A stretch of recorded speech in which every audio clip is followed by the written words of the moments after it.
And this particular stretch is about a mile long, and they're in ribbon beds on each side of the creek. Then upstream about 4 miles, there is another stretch of aquatica that is in about the same conditions. About a mile length too? But about a mile and a quarter, mile and a half upstream. Okay. Wow. And so So of all of this rice, the only major bed of aquatica that is controlled by a tribal entity is this. Last winter, Michigan, especially Southwest Michigan, was subjected to about a 4-month drought, January into April. The surface water levels were down 20, 25, 30%. So Nottawa Creek was substantially reduced as winter broke and as summer, as spring came on, which is wild rice germination time. So a lot of these things, as you can see, a lot of these beds, I mean, this particular stretch right here, this dock was completely out of the water. You could see, to the very end, you could see the stanchions. Oh, really? All the way down. I mean, the water level is down 2.5 feet. In late April or early May, the drought was broken by about a 6.5-inch rain event over 36 hours. So this went from down 30% to up 40%. The water was to the base of that locust. Really? Almost around the base of that locust. And running fast. And the dock was underwater. So you can see if the stanchions were exposed, and within 3 days it was over. Yeah. This particular rice here and all of the rice that we're seeing was a 95% failure. None of this rice was here last year. Wow. The entire crop failed. So is this from Seed Bank? This has got to be Seed Bank, because there was no harvestable rice in this stretch So it of didn't Nottawa Creek. germinate last year, and then it No, germinated. there were no plants. There was Right. nothing to germinate from, because they're literally the spring water fluctuations and drought conditions. There was a complete failure. So this is maybe 2020 seed? Well, we've been watching this particular rice here, and we've been seeing beds like this for 10, 12 years. Neighbors up and down here have grandma was saying that she remembers the rice being here and being kind of annoying because you couldn't get to the river easily since the 50s.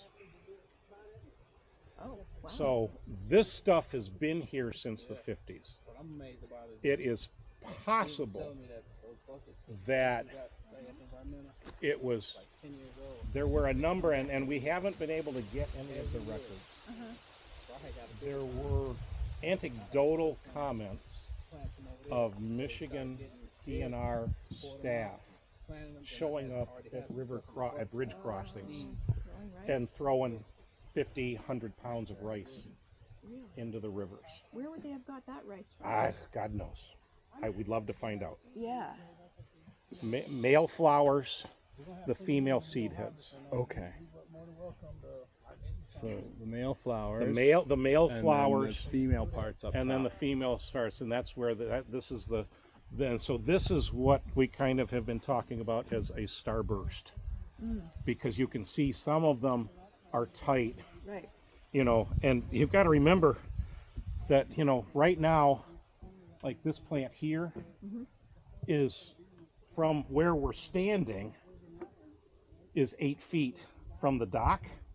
Well, Plus how much more? plus you've got Like into the muck another 3. The energy required to grow that tall. So, you know, this is an 11-foot tall plant. Yeah. And there are some that are probably taller than that out here. The Aquatica is identified by this very, very wide leaf. Okay. And there's just a little bit of rust spot. We've been really lucky this year. The weather has been gorgeous for the last 6 weeks. You know, when we get high overnight temperatures, mid-70s, Oh, yes. and high humidity, Yep. well, it's very conducive for fungal or for viral rusts. Mm-hmm. And we have, that's one of the major problems for a rice that grows this densely. If you can, I mean, you can get a fungal or a virus rust infestation that can devastate rice as well here. Wow. So, some cool stuff. Yeah. We get a kick out of it. So you said it start out, and then now it's getting ready to mature. These essentially. seeds, it looks like we are starting to get some seeds set. The seeds are on these individual stalks.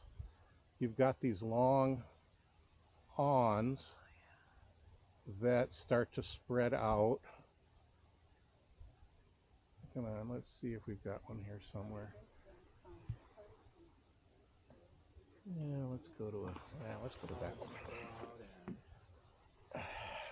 This one's a little bit farther out here.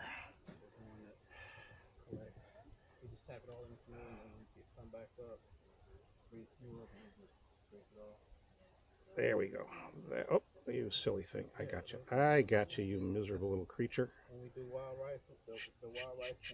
There. Ah, lost it. Come on. All right. Let's try to do this with 2 hands. Where'd you go?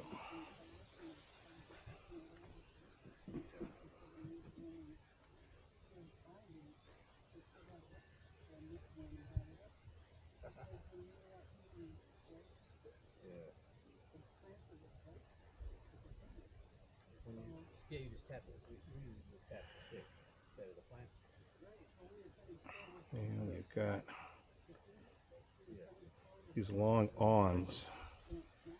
There's maybe the start of a seed at the base of this, but the seed comes off, or the seed has this long filamentous awn that directs it into the water.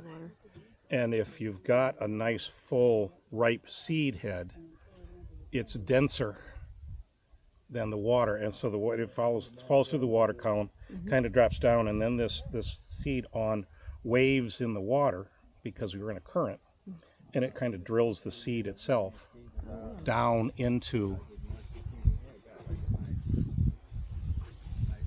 what we're looking for. And we're probably, like Barb and I were just saying, we're probably 2 weeks early. The rice turns from this green coloration to a brown. And when they're really ripe and they're ready to really fall off of the plant, they're almost black. And these seeds for this Aquatica is about half the size of the lake rice, the Palustris. And so you get twice the energy component for the unit energy of harvest if you're working with Palustris, where you're working with lake rice. And also the Palustris only grows, 3 to 4 feet tall. It's much easier to work with. This is it's an impressive plant, but boy, when you're out in the water, we'll get up close and personal, and harvesting it is equally problematic because a 9-foot tall plant, if you're trying to drop it into a canoe, you have to position it. You have to position the seed head over the canoe in order for the rice, the ripe rice, to fall in. So, welcome to Aquatica. Thank you.